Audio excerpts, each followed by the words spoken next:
आप वहाँ पे मौजूद भी थे, क्या हुआ था पूरा इंसिडेंट आपने जब राहुल गांधी आए? क्या है कि हम लोग सभी मकर द्वार के ऊपर आंदोलन कर रहे थे 10 बजे से, जैसे आज यहाँ खड़े हैं महात्मा गांधी जी की प्रतिमा के सामने। मैंने पहली बार देखा कि कोई पॉलिटिकल पार्टी, ये चौथी टर्म का मैं सांसद हूँ और मैंने पिछले 18-20 साल में जो चीजें देखा है उसमें अनुभव क्या है कि कोई पॉलिटिकल पार्टी कहीं आंदोलन करती है तो इस बीच में कोई आता नहीं है। रोज कांग्रेस वाले मकर द्वार पर आंदोलन करते थे, हमारे बीजेपी के कभी कोई सांसद नहीं थे। कल उन लोगों को मैंने जो है सीधा आते हुए देखा, फिर बाद में मैंने देखा कि प्रियंका जी नीचे बैठ गए, तो मुझे लगा ठीक है चलो वो भी हल्ला हंगामा करेंगे, हम लोग भी करेंगे। उसके बाद मैंने देखा कि राहुल गांधी जी मकर द्वार के ऊपर चढ़ रहे हैं, तो मेरा और नीरज शेखर यही है बगल में, हम दोनों का नजर पड़ा और हम दोनों ने डिसाइड किया कि इसको पैसे दे देना है, जिससे कि ये जो इंटेंशन है इसका कि धक्का मुक्की करे कोई, तो उसको हमने पैसेज दे दिया। पैसेज दे दिया तो वो चढ़ गए ऊपर। चढ़ने के बाद उन्होंने कोनियाक को, प्रताप सारंगी जी को, हमारे बगल में संतोष पांडे जी हैं, इनको, मुकेश राजपूत जी को, ये तो बेचारे बच गए, धक्का तो इनको लगा। और ये इन सबों को जो है, संबित पात्रा भी वहां खड़े थे, इनको भी धक्का लगा।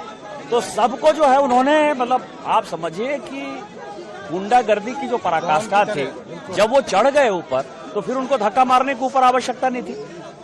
उन्होंने धक्का मारा, प्रताप सारंगी जी घायल हो गए। आप कोनियाक, जिसके लिए कि आज हम लोग खड़े हैं, कि नॉर्थ ईस्ट की एक महिला, शेड्यूल ट्राइब महिला, जिसके कि एकदम करीब आ गए, महिला को मतलब वो बयान नहीं कर पाई, वो राज्यसभा में रोई।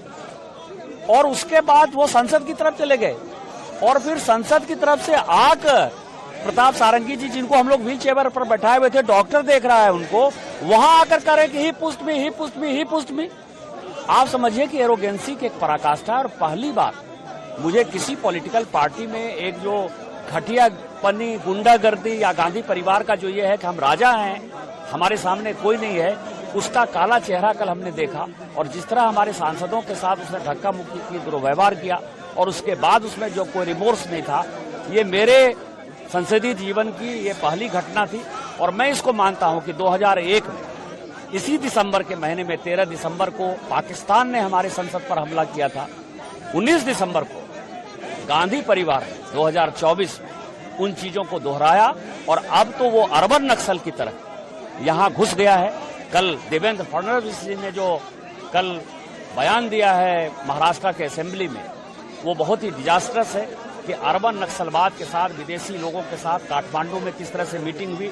और जितने ये मुद्दे हैं, चाहे वो मुद्दे कास्ट सेंसस का उठा रहे हों, अंबेडकर जी का उठा रहे हों, ईवीएम का उठा रहे हों, पेगासस का मुद्दा उठा रहे हों, अडानी का मुद्दा उठा रहे हैं, ये सारे मुद्दे कैसे उठाकर देश को अलग भागों में कैसे विभक्त करना है, कैसे अलग कश्मीर बनाना है, कैसे अलग खालिस्तान बनाना है, कैसे अलग नॉर्थ ईस्ट बनाना है, ये जो विदेशी ताकतों के साथ सोरोस का मुद्दा मैंने उठाया था, ये राहुल गांधी और कांग्रेस पार्टी है, ये बहुत ही दुर्भाग्यपूर्ण है और देश को समझने वाली है। और मैं तो माननीय प्रधानमंत्री जी से आग्रह करूंगा कि हम लोगों की बात माने और इस पर एक बड़ी कमेटी जो है, एक जांच कमेटी बैठानी चाहिए और ये जितने देश तोड़ने वाले लोग हैं उन सबों को सलाखों के पीछे डालना चाहिए। सर, आपने नोटिस, आप वहाँ पे मौजूद भी थे, क्या हुआ था पूरा इंसिडेंट आपने जब राहुल गांधी आए? क्या है कि हम लोग सभी मकर द्वार के ऊपर आंदोलन कर रहे थे 10 बजे से, जैसे आज यहाँ खड़े हैं महात्मा गांधी जी की प्रतिमा के सामने।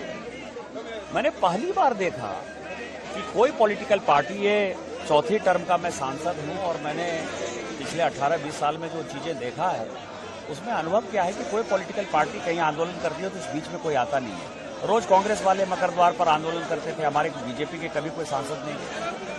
कल उन लोगों को मैंने जो है सीधा आते हुए देखा, फिर बाद में मैंने देखा कि प्रियंका जी नीचे बैठ गए, तो मुझे लगा ठीक है चलो वो भी हल्ला हंगामा करेंगे, हम लोग भी करेंगे।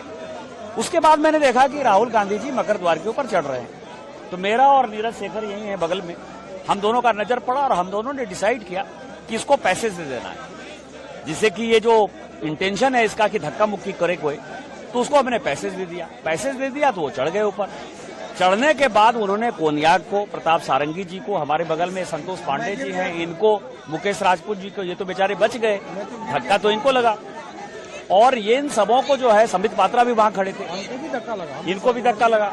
तो सबको जो है उन्होंने, मतलब आप समझिए कि गुंडागर्दी की जो पराकाष्ठा थी, जब वो चढ़ गए ऊपर तो फिर उनको धक्का मारने की ऊपर आवश्यकता नहीं थी।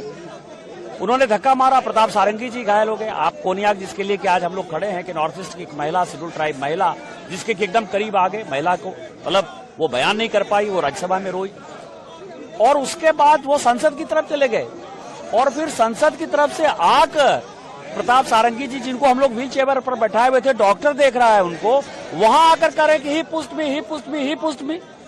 आप समझिए कि एरोगेंसी की एक पराकाष्ठा। और पहली बार मुझे किसी पॉलिटिकल पार्टी में एक जो घटियापनी, गुंडागर्दी या गांधी परिवार का जो ये है कि हम राजा हैं, हमारे सामने कोई नहीं है, उसका काला चेहरा कल हमने देखा। और जिस तरह हमारे सांसदों के साथ उसने धक्का मुक्की की, दुर्व्यवहार किया और उसके बाद उसमें जो कोई रिमोर्स नहीं था, ये मेरे संसदीय जीवन की ये पहली घटना थी।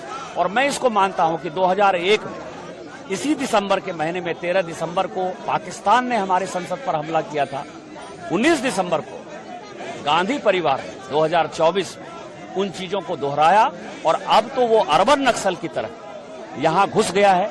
कल देवेंद्र फडणवीस जी ने जो कल बयान दिया है महाराष्ट्र के असेंबली में, वो बहुत ही डिजास्टरस है कि अर्बन नक्सलवाद के साथ, विदेशी लोगों के साथ काठमांडू में किस तरह से मीटिंग हुई।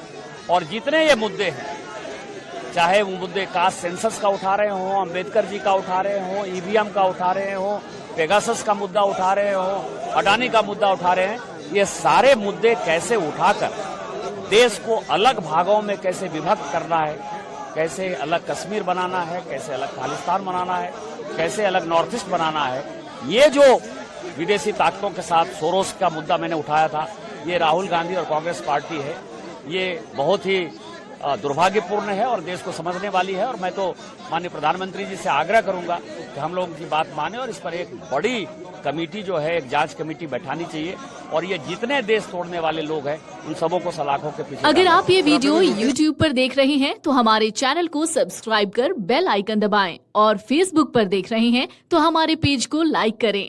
8 मिलियन प्लस सब्सक्राइबर, आपके इस भरोसे के लिए बहुत धन्यवाद।